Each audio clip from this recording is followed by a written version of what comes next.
Voilà à quoi ressemblent 2 jours dans l'un des meilleurs parcs d'attractions du monde, et je parle bien évidemment d'Europa Park. Le premier soir, on est arrivé à notre hôtel, le Colosseo. C'est l'hôtel sur le thème de l'Italie. Et dès que vous rentrez, vous êtes tout de suite fixé sur à quel point il va être incroyable. Donc on n'avait qu'une envie, c'était de voir notre chambre. Et dès qu'on est arrivé, première surprise, c'était sur le thème de Léonard de Vinci. Mais il y avait juste un petit problème, ils avaient mis le safe au sol. Le lendemain matin, petite vue avant de démarrer l'exploration du parc. Et en arrivant à la première attraction, nouvelle surprise, ils ont capturé le Yeti d'Inoxtag et ils l'ont empaillé. L'aventure continue ensuite en passant par Montmartre, la Suisse, avec la fameuse dame qui épluche ses patates depuis la création du parc, et bien évidemment le fameux bobsleigh du Mont-Cervin.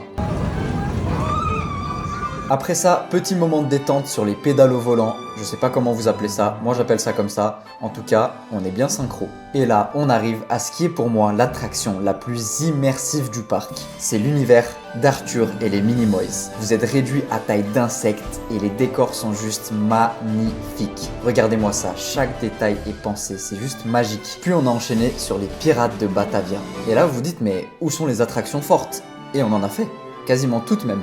Mais je pouvais pas filmer dedans parce que j'allais m'évanouir. Et on a fini la journée sur les magnifiques feux d'artifice. Le lendemain, c'était journée spa. Petit spa, petite piscine. Ah là, on est bien. Et ouais, fallait bien se détendre un peu après une journée de fou comme ça. On en a profité pour voir l'un des autres magnifiques hôtels du parc, le Chronosaur. Donc,